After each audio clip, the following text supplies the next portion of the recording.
کچھ عرصے پہلے اسلام آباد میں ایک ٹک ٹاکر لڑکی ثنا یوسف کو اس کے گھر میں ہی قتل کر دیا گیا تھا۔ جس نے قتل کیا تھا اسے گرفتار بھی کر لیا تھا، جس کا نام عمر حیات بتایا جاتا ہے۔ یقیناً آپ سب لوگ اس کیس کے بیک گراؤنڈ سے واقف ہوں گے۔ اہم خبر اس کیس کے حوالے سے یہ ہے کہ عمر حیات کو آج اسلام آباد کی عدالت نے پھانسی کی سزا دے دی ہے، سزائے موت سنا دی ہے۔ یہ ایک ظاہر ہے کہ اچھی خبر ہے ان لوگوں کے لیے جو انصاف کے منتظر تھے، یعنی کہ ثنا کے والدین۔ انہوں نے اس کے اوپر بہت خوشی کا اظہار بھی کیا۔ انہوں نے کہا ہے کہ ہم بہت خوش ہیں کہ ہمیں انصاف ملا ہے،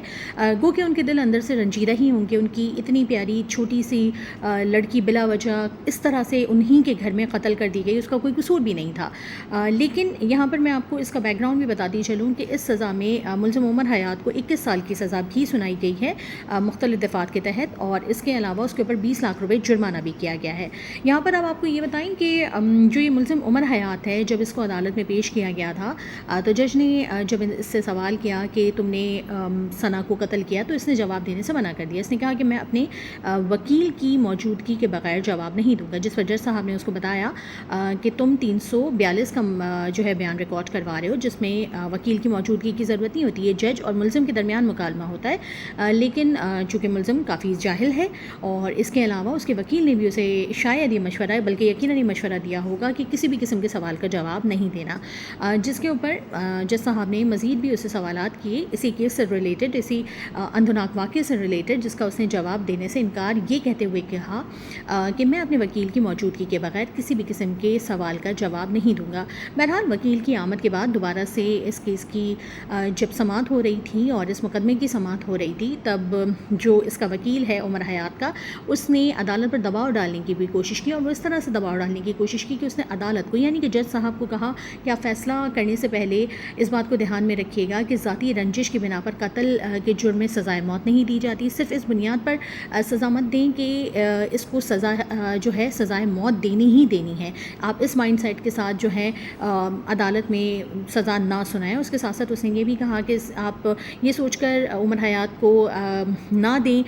کوئی بھی سزائے موت کی سزا نہ سنائیں کہ سول سوسائٹی جو ہے اس کا آپ کے اوپر بہت پریشر ہے، یا پھر NGOs جو ہیں وہ سڑکوں پہ آ جائیں گی اگر آپ نے یہ سزا نہیں سنائی۔ تو اس قسم کی باتیں اس نے کرنے کی کوشش کی جو یہ عمر حیات کا وکیل تھا، لیکن جج صاحب نے اس کے اوپر کافی برہمی کا اظہار کیا اور کہا کہ آپ مجھے گمراہ کر رہے ہیں، عدالت کو گمراہ نہ کریں، میں کیس کے جو فیکٹس ہیں اور جو فائنڈنگز ہیں انہی کی بنیاد پر فیصلہ دوں گا، اور ان فیکٹس اور فائنڈنگ کی بنیاد پہ جج صاحب نے فیصلہ اسلام آباد کے عدالت میں یہ فیصلہ سنایا گیا کہ ملزم کو سزائے موت سنائی جاتی ہے، اور یقیناً یہ خوش آئند ہے۔ اور جیسے کہ ثنا کے والد نے بھی کہا کہ مجھے اس بات کی بڑی خوشی ہے کہ ہمیں انصاف ملا ہے، یہ ان لوگوں کے لیے بھی سبق ہے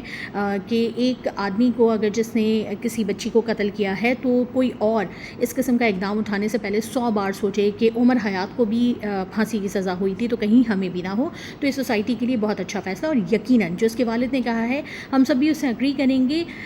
کہ قتل جیسا اقدام، اور وہ بھی بالکل بلا وجہ، بالکل خامہ خامے لڑکی کے انکار پہ اس کو قتل کر دینا کتنا ہولناک اور کتنا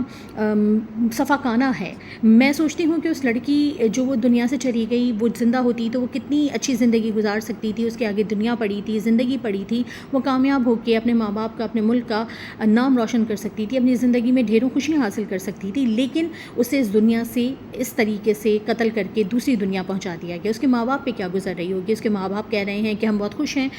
کہ ہماری بیٹی کو انصاف ملا، لیکن ان کی بیٹی اس دنیا میں نہیں ہے۔ کیا وہ اپنی بیٹی کے اس دنیا سے چلے جانے کا اور اس طریقے سے چلے جانے کا کہ اسے اس کے گھر میں ہی، اس کے کمرے میں ہی قتل کر دیا جائے، کیا وہ یہ غم کبھی بھلا پائیں گے؟ یقیناً نہیں۔ تو ایسے مجرمان کو پھانسی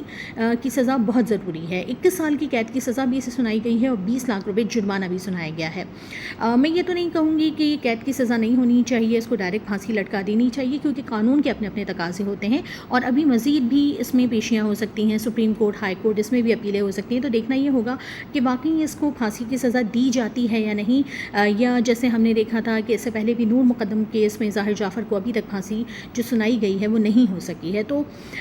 دیکھتے ہیں کہ آنے والے وقت میں اس کیس کے حوالے سے مزید کیا ڈیولپمنٹ ہوتی ہے، لیکن جو لیٹسٹ ڈیولپمنٹ ہے اور جو ایک خوش آئند ڈیولپمنٹ ہے قانون کے حساب سے، وہ یہ ہے کہ عمر حیات کو عدالت نے پھانسی کی سزا سنا دی ہے۔